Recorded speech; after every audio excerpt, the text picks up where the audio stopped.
The following program was provided by an independent producer solely responsible for its content. The opinions expressed do not necessarily represent the views of this station, its staff, board of directors, or underwriters. My name is Jasmine, and I am a recovering drug addict. My name is Richie Farrell, aka the Old White Junkie. And we are your hosts for Exit Team Nashua. Our mission is to bring recovery into the living room. Last year, over 72,000 Americans died of an accidental overdose. That's almost 200 Americans every single day. We will bring you guests with real-life experiences with addiction and recovery. Welcome to Exit Team Nashua.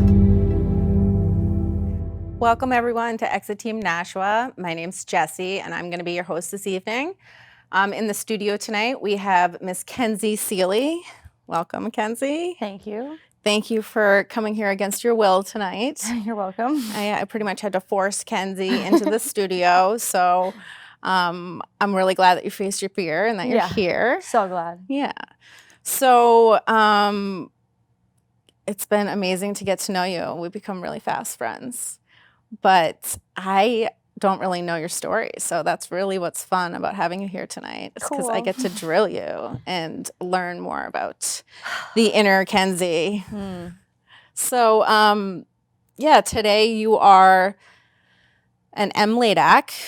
I am almost an MLADAC. Almost an MLADAC. Almost. I'm a LADAC. Congratulations. Yeah. So you're still working on your hours, or how does that work? I need to test out and get my case study. Get it. You need to what? Write my case study and test out. Oh, okay. So a little bit more work to do. A little bit. Proud of you. Thanks. How long has it taken?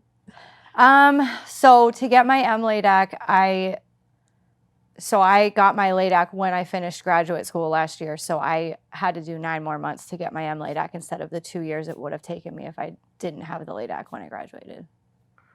Okay, I don't really get how that works. You can explain to me later, because I'm in school right now and I would like to get my MLADAC. I would be happy to help you. I need to understand how my MSW is going to work into that, but yes, I will help you. It's a discussion for another day. Yep. So do you want to tell us where you work, or do you not want to talk about work? I work at Home-Based Collaborative Family Counseling. Okay. I got my job there through a girl I actually went to school with at UNH. We do ISO HBT in-home therapy on families. We're contracted by DCIF. So you do like traveling. I go in-home, yep. That's really cool. So lots of people don't have their license that need to see a LADAC. Sure. So I have the benefit of having my LADAC while I'm there, but primarily like I could have somebody without substance. Like it's any family, regardless of what caused them to end up. Oh, okay. So you don't work primarily with addiction? Not at that job, no. Oh, okay. I didn't know that. It is helpful, but it's not the only thing. Right, exactly. So you have a variety of clients. Yes. Yeah. Which keeps it interesting. Yeah, I bet. What else do you do? I know you're involved with Adira Sober Living with Starting Point. Yes. So I worked at Farnham Center for a couple of years and I had to leave. I'm a single parent, so I had to leave to do my last internship, and I wanted to stay working. So I had met Eric from Starting Point while I was sending clients there, and I had one kid that literally probably came through Farnham a dozen times while I was there. And I went to drop another client off there, and that kid was sitting there 6 months sober. And you told me the story. Yeah, I got interested in what was going on at Starting You're like, something's happening here, because I had sent him everywhere, right? And not whatever it was. It could have been anything, but whatever it was at Starting Point got me interested. So when I left Farnham, I pretty much showed up on Eric's doorstep and told him that I was going to work for him, and he told me no. But I just kept showing up and I just kept getting involved. It was really cool that I was able to do that, because as a residential counselor at that time, there wasn't a lot of sober living. So right. Like a lot of the clients I would get, especially if I kept getting them, there was nowhere to send them. So sometimes it felt like, working against the tide, because you get them stable for 30 days and then they go back out in the world with no support. So that's what I'm experiencing right now. It's hard. I'm like stuck in the revolving door of treatment and seeing how like Medicaid will pay for, rehab 28-day program endless amount of times, Several times a year, yeah. but they won't pay for any sober living, and no one will fund any sober living in our state, which is actually where the changing happens. That's where actually people learn how to live sober, you know? Right. Yeah. It's definitely a different dynamic of treatment for me. I have a clinical background, but this is peer support. So Yeah. it's a different scope and lots of different boundaries and a lot more talking about me. Right. Self-disclosing, Self-disclosing, like they know that stuff. I'm in recovery. You know, there's Yep. like all these things that go on in the sober house conversations that are not going on at home base. So now when you were at Farnham, were you able to self-disclose? Sometimes it wasn't super encouraged, but it also wasn't Like if not it benefits allowed. the client to Right. share your experience, then Which is messy yeah, clinically. yeah, It's messy. Yeah, yeah. it is. I mean, I'm experienced. Yeah. So I'm a CRSW, Right, certified recovery support worker, and that's a peer support role. right, So, like part of the job description is to like share your experience right, with the clients, you know, but the clients are essentially your peers. right. So it's just a little bit of a, It's weird. it's weird. It's like a boundary thing. And I mean, in my experience, sharing my experience is my biggest asset. Right. You know what I mean? That's when I reach the clients the most, I feel like. It is helpful. It was messy for me all the time. You know, it could be challenging to, you know, when it takes some of the objectivity out of it. If you have somebody 5 times a year, you know, like if you're constantly self-disclosing, now you're like building a different relationship that's not necessarily clinical, and it can get messy that way. Yeah, definitely. I could see that. It, you know, like it starts to affect you. You know, I Right. see this kid on Eric's doorstep Yeah. who's finally sober, and I'm like, oh, I'll change my entire career path and go sober living versus, you know, like it's different. You know, you start Right. caring in a different way. You know, it's different. You know, I've worked in places where there was no self-disclosure, and I've worked in places where there was some. Yeah. And, you know, it's definitely different. I've seen all kinds of different things happen, but it's definitely different from clinical to sober living for sure. It's funny. I was just actually doing homework last night and reading about self-disclosure in And the boundaries. field and boundaries And like the most important thing to check is why. and like ethics and, Right. you know, just like staying in your lane and like Mhm. now like we're given that little bit of power. So like, you know, I'm like facilitating groups, you know, and so like now there's that like power dynamic too, like where you have that authority kind of, Right. you know, so It's you have to odd. be really careful. You know, you can't cross those boundaries, and because otherwise you're just doing the client a disservice. You know, It can be really confusing for clients, and this is what, like, it gets messy. Like, you know, I have had experiences where, you know, in group or whatever, you're self-disclosing, and then all of a sudden you have to set boundaries and accountability. yeah, And they're looking at you like with betrayal because yeah, they have just seen you as an addict, and now they see you as somebody yeah. who's holding them accountable, and they don't like that I w- necessarily. Like, it does get messy for clients, and I learned best practice is to just check your intentions. Like, How is it for long did them you or for- work at Farnham? Like, how long were you like facilitating groups? I know you said you were like worked inpatient, facilitated groups and stuff like that. I actually went into the field at Serenity Place Mm-hmm. a long time ago. I got clean. I went to rehab in 2013. So I started my associate's degree in 2014. Mm-hmm. And then I did my whole associates. I worked for a lab.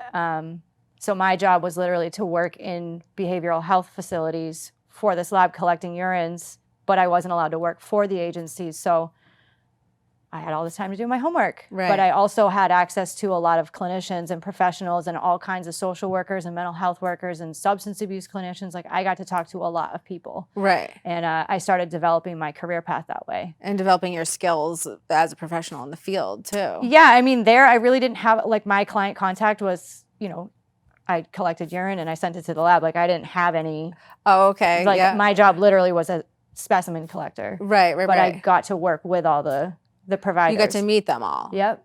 Network. And Yeah. so then I went part-time at Serenity Place just to get some experience. Okay. The career center at school told me to do that. Yeah. So I was willing to do whatever they told me to do. Right. And I was nights and weekends at Serenity Place, where I was, you know, most places now you would call it like a tech or an Yep. RI, Like the depending on, behavioral health tech. Or, right.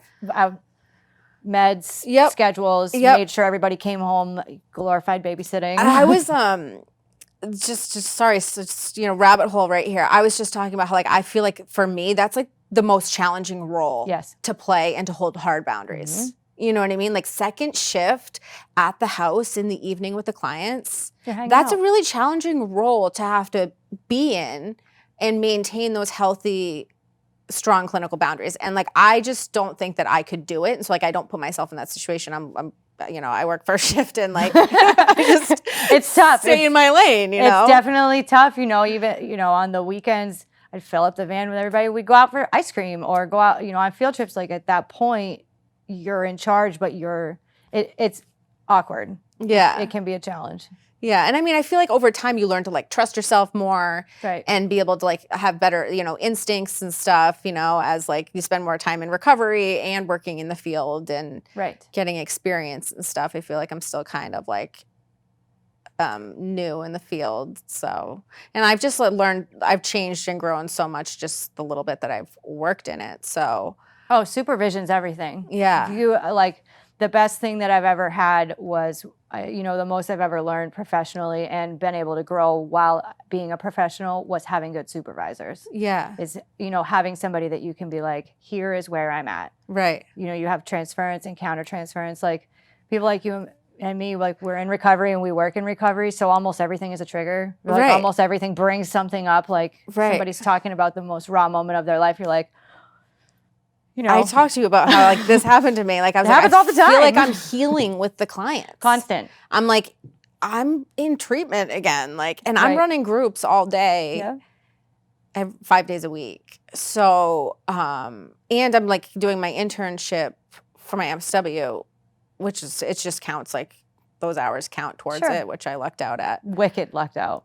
Yeah, some manipulation was involved. Wicked lucked out. I did not luck out like that. Yeah, I mean, I'm having to pay for my supervision weekly and it's costing me, but I don't have to then work 16 hours on top of the 40 that I'm already working. So it's worth every penny. I did, yeah, my first internship was at YWCA, so which I wasn't interested in. I was like, oh no, I'm going to be substance abuse. And then so this is domestic violence. It's in Manchester. It's crisis. It's crisis. Mhm. So I would do that. I worked Sunday to Thursday at Farnham. So Tuesday afternoon was a half day for me because I'd go do second at at the Y. Mm-hmm. And then I would work Fridays there. And all the while I started at Farnham when I started grad school. So I had like school, Farnham, Y, like I had all of this stuff going on. I was like crash course professional learning. Jazz always says that staying busy is a trauma response. It is. So you 100%. should look into that. It's part of the story. It is And you thrive. in chaos. You thrive. I'm not trying to say like you thrive in chaos, but No, I you do. thrive having you need to be juggling. I feel the most secure when everything around me is like, Isn't that crazy? It's consistent with, it's, Do you ever meditate? I try. I'm getting better. You do? I'm getting better. It doesn't come naturally to me to do Oh my God, that, have you but- ever floated? Do you know what floating is? No, but you did I was mention it to telling me you. recently. Yeah. You should go. We should go. I'll go. It's I'm an willing to try experi- anything once. It's an experience. It really is. I'm willing to try anything once. And like we really should meditate, because it's like contempt prior to investigation, like we have against the program, right? Like we don't want to pick up AA. We don't want to believe that stuff's going to work for us, right? And like I finally did, but like I don't.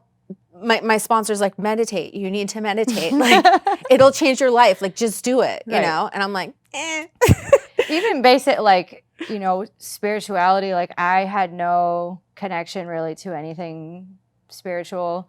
And I had to have my sponsor break it down for me. Like you ask for help in the morning and you say thank you at night and start there. And I was like, okay, so I can do, I can do that. Yeah. That sounds, I just needed instructions, Right. basic black and white instructions with like, here is how to do this. Yeah, and how to make that connection. And it does get easier. Yeah. It comes a little bit more, it takes a lot of practice and a lot of Right. like, both both of those things for me at first were like, this feels corny. Yeah. But I got used to it. You have to like you just have to like go through those uncomfortable moments, I was at a point, I tried NA, had a bad experience, and I let it shut me down to fellowships. I went to school and work. So I did that for many hours a week, for many weeks, for years until I came across the 3 principles. Yeah. Did that for a while, and I thought I had found the answer. And while I did learn a lot, and I have a lot to thank, I also had a lack of accountability. I ended up bottoming out. Yeah. And so by the time that I really bottomed out and had to get honest with myself, I went to AA, and I at that point I was willing to do whatever somebody told me to do to feel better. I had really lost myself in like creating this great career and this great life, because I have a great life. Yeah. I created a life that helped reinforce the lies I was telling myself, is that I was okay. Yeah. Because I was not okay. On the inside, everything looked okay on the outside, but when I finished school, I left a relationship and I left Farnham all like pretty close together. Yeah. I was left with myself and had no idea what that meant. Yeah. So that was a problem. Yeah. I caused a lot of problems for myself. So by the time I went into AA, like, at first I was, so bad did I want to belong to something, but I was so quick to just challenge every single thing every other time that I'd been there. Like, no, I'm not going to do this. I had all these holdouts. I'm not going to stop with relationships. I don't need this. I don't need that. Like, I see you doing that, but that's not. And stop hugging me. Like, stop hugging me.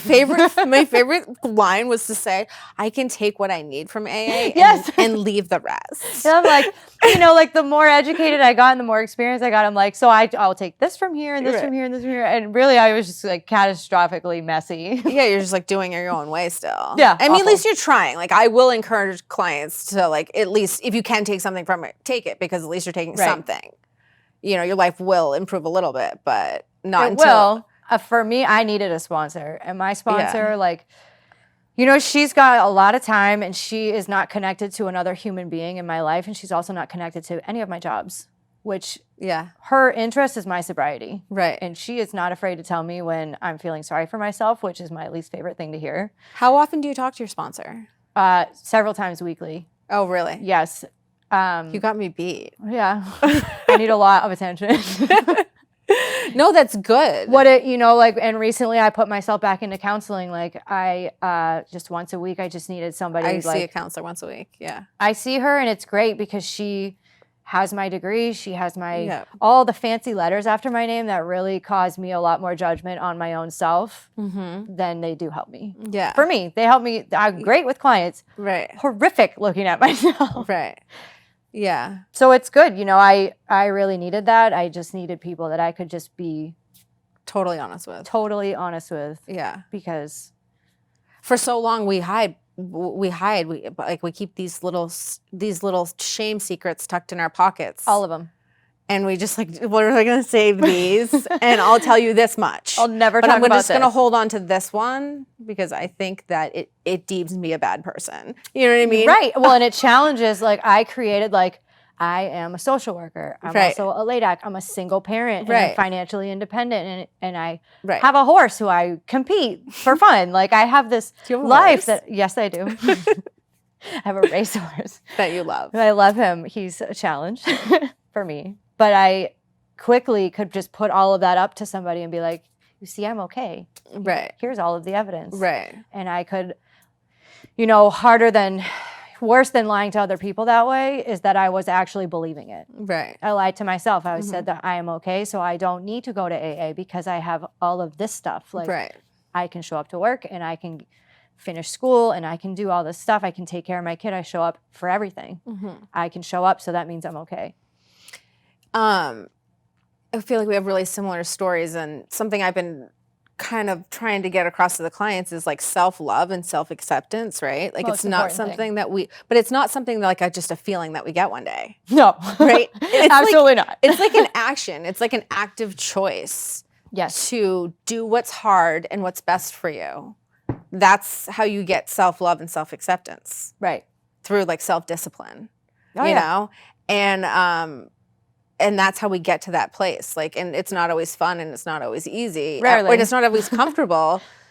But that's when we get to that place when we love ourselves and accept ourselves, you know? And for so long, I just didn't, I don't know if I didn't know that or if I just really refused to like put any effort or work into anything, you know? Straight up avoidance for me. I just wanted to just not feel like myself. I didn't want to feel like myself. And I really had self-love down to like, go get your nails done. Right. Go get a massage, go have a horse that you ride or go, you know, like I really had it at like action oriented and, which is all important. It's great. But, you didn't have any like soul work and what I needed to do was get honest with myself and get honest about, you know, the way things have affected me and how they are presenting themselves in my conduct. Whether it's, you know, it's not always as flagrant as using, but it will come out as, you know, treating someone unkindly because of the way that I feel and then justify, you know, like. And the thing about what the program did for me too, I don't know if this is in your experience, but it helped like normalize things for me. Yes. You know what I mean? Like there was those things that you had hidden in your pocket that were so shameful, right? And then you find out that everybody has them too. And then all of a sudden it's just like, oh, I can say this out loud and this isn't a big deal and this doesn't make me, this doesn't define me, you know? And that was like huge for me. Based on some of the traumas that I experienced, I often convinced myself that I was unique. So like I didn't need to do these other things because those people were different than me. I had it worse than them, or I was different from them, or, you know, all these reasons why, you know, my pain was my pain and I really just needed to figure it out for myself. Not true. No. And I can tell you that a lot of that led me to feeling really alone a lot of the time. And, you know, I started going to AA and actually, you know, listening rather than just like, and like maybe like actually getting there on time and not leaving halfway through. Right. Getting there, like making a point not to make it. And like talking to people after, getting to know people. Many people had been through like I met several women in recovery with lots of recovery that had literally almost identical trauma, like straight down to the minor details. And I was just like floored by it. I'm like, oh my God. But it's still like, but I'm not going to talk with you about it because I'm actually not going to connect with anybody. I'm not going to disclose what I went through, but that's pretty heinous what you went through. I'm like actually like terrified of human connection, so I'm not going to connect with you, but I can see that I'm not alone, so that's a good start. Right. Yep. But it, you know, being vulnerable didn't necessarily come naturally to me. So, you know, self-love for me looks a lot like taking care of myself and being willing to get vulnerable when it's the scariest, when pretty much if it hurts and I don't want to say it out loud, I try to be a lot more forthcoming at that point with the people that I'm supposed to do that with, because we're very opposite in that way. No, those are the times I need to say it out loud, because otherwise I'm just literally acting like a jerk and people just think I'm a jerk and I'm feeling like a jerk, but I'm not talking about what's really going on. Well, I just mean like I'm very like transparent and like, you know, can get vulnerable really easy. Sure. So I mean, we click in a lot of ways where we are very different in that. Yep. In that. Yeah, I save all the vulnerability for I'm the close type people. that trusts everybody. That's my curse. And you trust nobody? I like it's like I give people trust that don't deserve it, and I feel like I hold somebody back, but then like, you know, when I've met you for a week, I'm like, here, you want to know anything about me? Like all of a sudden, like it's like all or nothing. Yeah. Like you're either like my bestie or you're surface. It's very all strange. Or nothing. It's pretty much. I'm a stimulant addict. It's like all or nothing is pretty much. Yeah, the black or white thinking. Yeah. Well, I guess we have that one in common for sure. Completely out of my mind. Yeah. My best I guess day. you are kind of trusting once you just break that little wall down at first. Yeah. Go to Old Orchard Beach for the day. Yeah, you know, just whatever. Just like tell each other everything, like no big deal. No problem. But you know, there's not nothing going to do it at a meeting though. But there's nothing like meeting someone and just like knowing. You know what I mean? Like I met you like 3 months ago, and like that first time we hung out, we were just like, oh, we're best friends. Cool. We're friends now. You want to be best friends? I mean, it was funny. Like, you know, coronavirus was tough for me. Like at that point, like my kid went home to live with my dad because I didn't really know what coronavirus was, and I'm exposed to a lot of people in Manchester. So I just sent him home, and then so I have a dog. So it was me and my dog. Yeah. Kicking it a lot. And it occurred to me that I didn't have a lot of friends. Like, like I didn't, because work shut down. So like my work friends were Zoom, and, you know, I had the sober houses, and, you know, I frequented there a lot because there were people there. Right, exactly. Human connection. They had to let me in because it's my program. Right, exactly. But it, you know, like other than that, I really didn't have any friends, and it started to become super clear to me. So when that was like when we met, it was after coronavirus, you know, one of our mutual friends put up, "Hey, girls stay at the beach." I'm like, yes, please. I'm gonna go make some friends. Yeah, like, it's time for me to make some friends. And that's been the best thing that happened. Like we had so much fun this summer. Right. And I've met a lot of like people that I can just be genuinely like me and not necessarily be at a meeting talking about hard stuff or taking it so seriously. Like we could just have fun. And it's nice to meet those other people that like work in the field and that you can still like let loose with, you know what I mean? Definitely. We share the same experiences. Traumas. Definitely.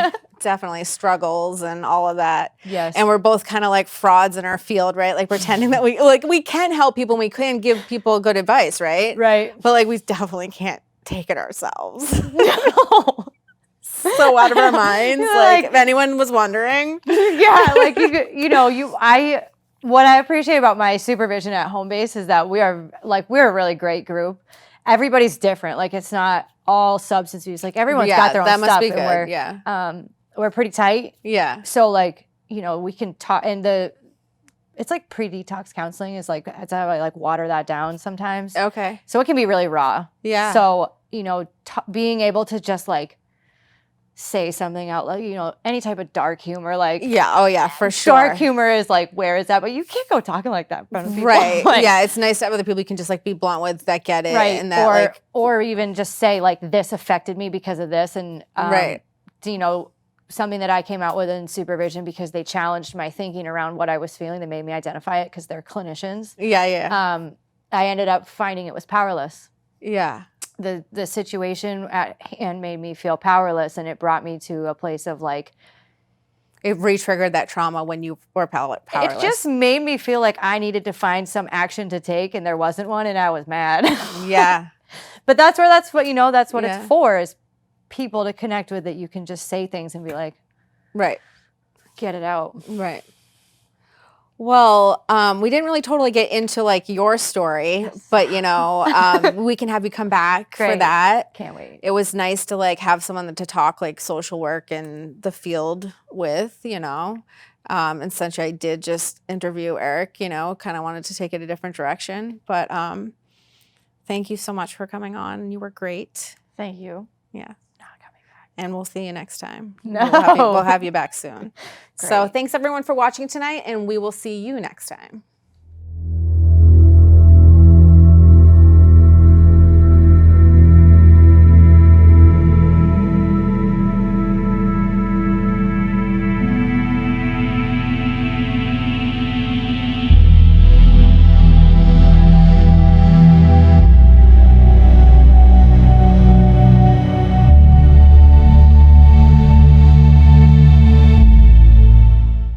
The preceding program was provided by an independent producer solely responsible for its content. The opinions expressed do not necessarily represent the views of this station, its staff, board of directors, or underwriters.